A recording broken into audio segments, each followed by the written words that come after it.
નમસ્કાર વિદ્યાર્થી મિત્રો, સ્પર્ધાત્મક પરીક્ષાઓ માટે રાજકોટ જિલ્લાની ભૌગોલિક, ઐતિહાસિક, સાંસ્કૃતિક અને આર્થિક માહિતી ખૂબ જ મહત્વપૂર્ણ છે. પરીક્ષાના દૃષ્ટિકોણથી રાજકોટ જિલ્લાની સંપૂર્ણ વિગતો નીચે મુજબ છે. આપણે આ વિડીયોમાં રાજકોટ જિલ્લાની સંપૂર્ણ માહિતી મેળવવાની છે, માટે વિડીયોને અંત સુધી જરૂર જોજો. અને આ વિડીયો તમને આગળ કોમ્પિટિટિવ એક્ઝામ માટે ખૂબ જ ઉપયોગી થવાનો છે. તો ચાલો હવે વિડીયોની શરૂઆત કરીએ. તો સૌપ્રથમ ભૌગોલિક પરિસ્થિતિ અને સરહદોની વાત કરીએ તો તેમાં રાજકોટ જિલ્લાનું ગુજરાતમાં સ્થાન ક્યાં આવેલું છે, રાજકોટ જિલ્લાને કયા કયા જિલ્લાઓની સરહદો સ્પર્શે છે, તેની મુખ્ય નદીઓ કઈ છે અને રાજકોટ જિલ્લામાં મુખ્ય નદીઓ ઉપરના બંધ કયા આવેલા છે તેની માહિતી મેળવીએ. તો સૌપ્રથમ સ્થાનની વાત કરીએ તો રાજકોટ સૌરાષ્ટ્રના મધ્ય ભાગમાં છે, ખાસ યાદ રાખી લેજો. તેથી તેને સૌરાષ્ટ્રનું હૃદય કહેવામાં આવે છે. સરહદોની વાત કરીએ તો રાજકોટ જિલ્લાની સરહદ 7 જિલ્લાઓને સાથે જોડાયેલી છે, જેમાં મોરબી, સુરેન્દ્રનગર, બોટાદ, અમરેલી, જૂનાગઢ, પોરબંદર અને જામનગરનો સમાવેશ થાય છે. રાજકોટની મુખ્ય નદીઓની વાત કરીએ તો આજી નદી આવશે, ભાદર, મચ્છુ, ઘેલો, ગોંડલી અને ન્યારી નદી.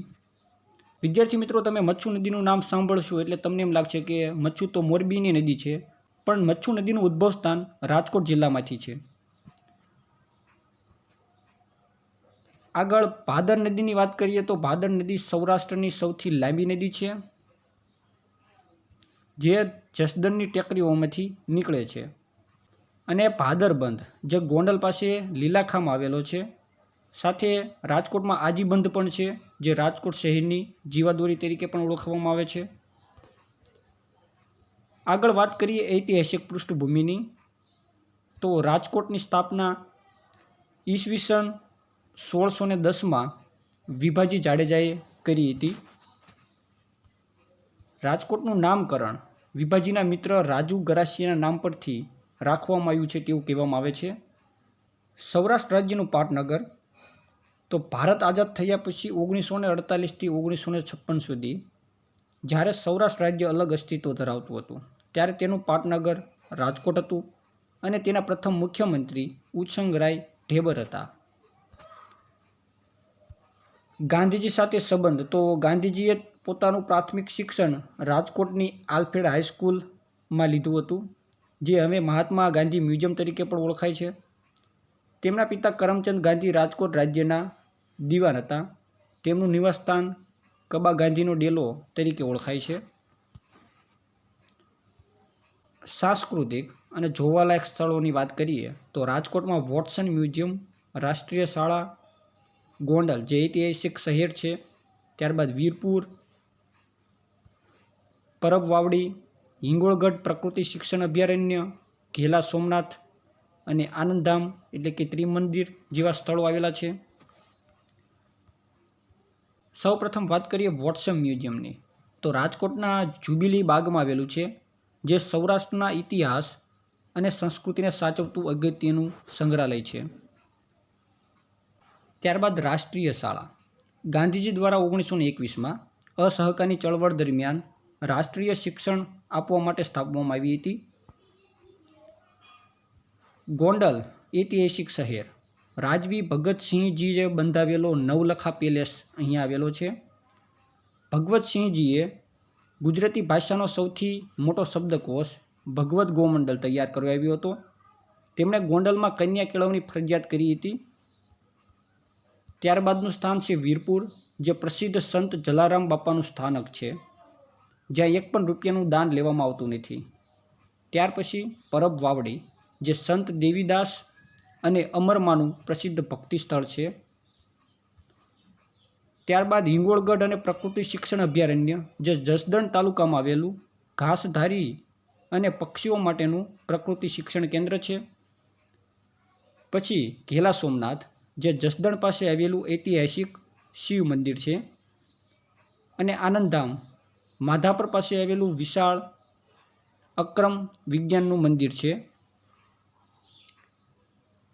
આગળ વાત કરીએ આર્થિક અને ઔદ્યોગિક મહત્વ તો એન્જિનિયરિંગ હબ રાજકોટ એન્જિનિયરિંગ ઉદ્યોગો ડીઝલ પંપ, ઓટોમોબાઈલ, પાર્ટ્સ અને કાસ્ટિંગ ઉદ્યોગ માટે વૈશ્વિક સ્તરે જાણીતું છે. સોના ચાંદીના દાગીના. તો રાજકોટ ઇમિટેશન જ્વેલરી, ખાસ કરીને ચાંદીના દાગીના, એના ઉત્પાદનમાં અગ્રેસર છે.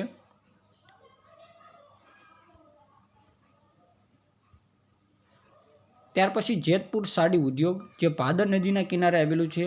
જેતપુર પોતાની બાંધણી અને સ્ક્રીન પ્રિન્ટિંગ, સાડી ડાઇંગ ઉદ્યોગ માટે સમગ્ર ભારતમાં પ્રખ્યાત છે. અને સાપર, વેરાવળ અને મેટોડા રાજકોટ નજીક આવેલા મોટા ઔદ્યોગિક વસાહતો જીઆઈડીસી છે. આગળ વાત કરીએ વહીવટ અને શૈક્ષણિક વિગતો.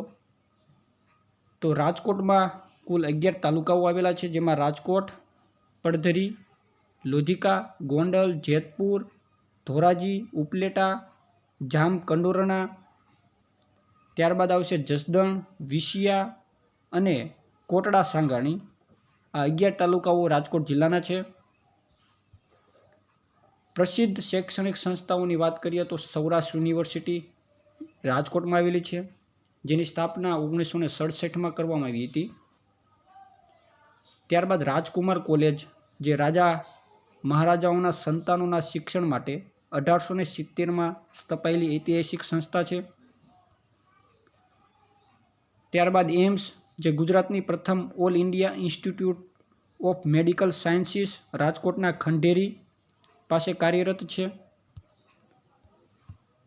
અને આંતરરાષ્ટ્રીય એરપોર્ટ, જે રાજકોટના હીરાસર ખાતે નવું ગ્રીનફિલ્ડ ઇન્ટરનેશનલ એરપોર્ટ બનાવવામાં આવ્યું છે. હવે મિત્રો પરીક્ષાલક્ષી અગત્યના વન લાઇનર ફેક્ટ્સની વાત કરી લઈએ તો સૌરાષ્ટ્રની સૌપ્રથમ રેલવે 1880માં વઢવાણ એટલે કે સુરેન્દ્રનગરથી રાજકોટ વચ્ચે શરૂ થઈ હતી. ત્યારબાદ ખોખરદળની ધાર, જે રાજકોટ નજીક આવેલી ભૌગોલિક ટેકરીઓ છે. અને મિનળ વાવ, જે વીરપુર પાસે આવેલી ઐતિહાસિક વાવ છે. ત્યારબાદ રોજડી, જેને શ્રી નાથગઢ તરીકે ઓળખવામાં આવે છે. ભાદર નદીના કિનારે આવેલું સિંધુ ખીણની સભ્યતાનું, જેને હડપ્પીય સંસ્કૃતિનું પણ મહત્વનું સ્થળ ગણવામાં આવે છે, જે રાજકોટ જિલ્લાના ગોંડલ તાલુકામાં આવેલું છે. તો વિદ્યાર્થી મિત્રો, આ હતી રાજકોટ જિલ્લાની મહત્વપૂર્ણ માહિતી, જે આગળ તમને કોમ્પિટિટિવ એક્ઝામમાં ખૂબ જ ઉપયોગી થવાની છે. આવા જ વિડીયો જોવા માટે અમારી આ ચેનલને સબસ્ક્રાઈબ કરવાનું ભૂલશો નહીં. સાથે વિડીયો ગમ્યો હોય તો વિડીયોને લાઇક કરી તમારા મિત્રોને પણ શેર જરૂરથી કરી દેજો.